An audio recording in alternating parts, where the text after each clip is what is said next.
From Dr. Speak Now, this is Learning English from the News, our podcast about the news headlines.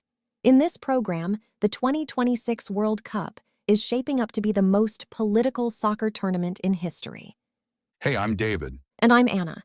In this program, we look at one big news story and the vocabulary in the headlines that will help you understand it. You can find all the vocabulary and headlines from this episode, as well as a worksheet on our website, drspeaknow.com. So let's get into the story. The 2026 FIFA World Cup kicks off on June 11th in Mexico City. It is the biggest World Cup in history, 48 teams, 104 games, across 3 countries, the United States, Mexico, and Canada. But this tournament is making headlines for more than just soccer. Even before a single ball has been kicked, the 2026 World Cup has been called the most political sporting event ever staged. Why? Because the host country, the United States, is at the center of several major global controversies right now. U.S. trade tariffs have created tensions with co-hosts Mexico and Canada. A travel ban has raised questions about whether all fans are truly welcome. And then there is the situation with Iran. Iran is one of the 48 teams competing in the tournament. But U.S.-Iran relations are extremely tense right now, and Iranian players and fans have faced serious visa and travel complications just to get to the games.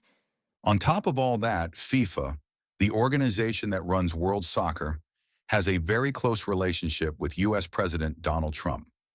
Critics say FIFA has put commercial interests ahead of the principles of inclusion and openness that the World Cup is supposed to represent. And our first headline is about this. This headline is from HuffPost, an American news website. The 2026 World Cup is shaping up to be the most political soccer tournament of all time. And that headline again from HuffPost. The 2026 World Cup is shaping up to be the most political soccer tournament of all time. This headline uses the phrase, shaping up to be. David, can you break that down? Sure, you know the verb shape, to give something a form or direction. Shape up is a phrasal verb meaning to develop or take form over time. Right? And shaping up to be means something is developing in a particular direction. It's becoming something, based on early signs. Exactly. The headline isn't saying the tournament is the most political. It's saying the signs are already pointing that way. It's still developing, but the direction is clear. It's a very common phrase in American English, especially in sports and business journalism. You use it when something hasn't fully happened yet, but the trend is obvious. For example, the new season is shaping up to be the most competitive in years. 3 teams are within 1 point of each other at the top of the table. You can also use it in everyday situations. This is shaping up to be a really long meeting. We've been here 2 hours and we're only halfway through the agenda. We've had shaping up to be developing in a particular direction based on early signs. For example, the new product launch is shaping up to be the company's biggest success yet. This is Learning English from the News, our podcast about the news headlines. Today we're talking about the deeply political atmosphere surrounding the 2026 World Cup. One of the biggest flashpoints is the relationship between the United States government and the co-hosts Mexico and Canada. Trump's tariffs, taxes on imported goods, have created real economic strain between the 3 countries. And yet all 3 nations are supposed to be working together as partners to host the world's biggest sporting event. Some critics have described the situation as deeply awkward, even contradictory. Experts say the off-field tensions could actually overshadow what happens on the field. And that's what our next headline is about. This headline is from The Atlantic, an American news magazine. Trump tariffs and tensions. How politics is overshadowing the 2026 World Cup. And that headline again from The Atlantic. Trump, tariffs and tensions. How politics is overshadowing the 2026 World Cup. This headline uses the verb overshadow. Anna, what does it mean? Great word. Let's start literally. A shadow is the dark area that appears when something blocks the light. If you're standing in someone's shadow, they are blocking the light from reaching you. They are bigger and more prominent than you are. Right. So overshadow means to be so large, important, or negative that you take attention away from something else. The thing being overshadowed becomes less visible, less noticed. In the headline, politics is overshadowing the World Cup. The soccer, the games, the goals, the athletes should be the main story. But the political controversies are so big that they are blocking the spotlight. It's a very powerful metaphor. And overshadow is almost always used when something negative takes attention away from something positive. For example, the star player's injury overshadowed the team's victory. Everyone was talking about whether he would recover in time for the next game instead of celebrating the win. You can also use it in personal situations. Her older sister's success always seemed to overshadow her own achievements, even when she did something incredible.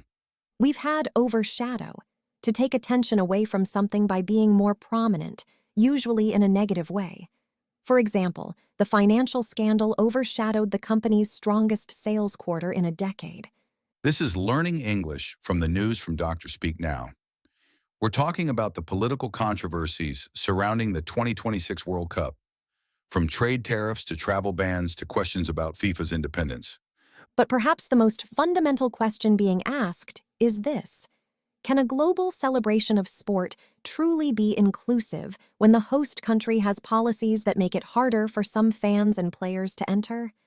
FIFA has insisted that all fans are welcome, but critics say that promise rings hollow given the reality on the ground. And here's another headline. This headline is from the Washington Post, an American newspaper. FIFA chose the worst possible time to hold the World Cup in America. And that headline again from the Washington Post. FIFA chose the worst possible time to hold the World Cup in America. This headline uses a phrase, the worst possible time. Anna, let's look at the word possible here. What is it doing? Good question. Possible is being used as an intensifier here. When you say the worst possible something, you're not just saying it's bad, you're saying it's the worst it could ever be. It's as bad as you can imagine. Right. Compare these two sentences. This is a bad time to hold the tournament. That's an opinion. This is the worst possible time. That means no time could be worse. It's the extreme end of bad. You hear this pattern a lot in American English. The best possible outcome, the worst possible scenario, the least possible effort. The word possible pushes the adjective to its absolute limit. For example, the company released its earnings report at the worst possible time, right in the middle of a market crash. Or on a lighter note, he asked her to marry him at the worst possible time.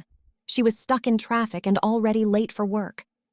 We've had the worst possible, an intensifier meaning the most extreme negative version of something.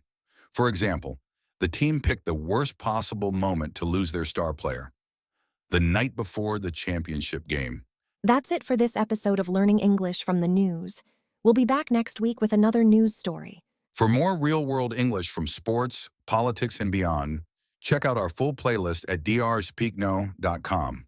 Talk to you soon. See ya.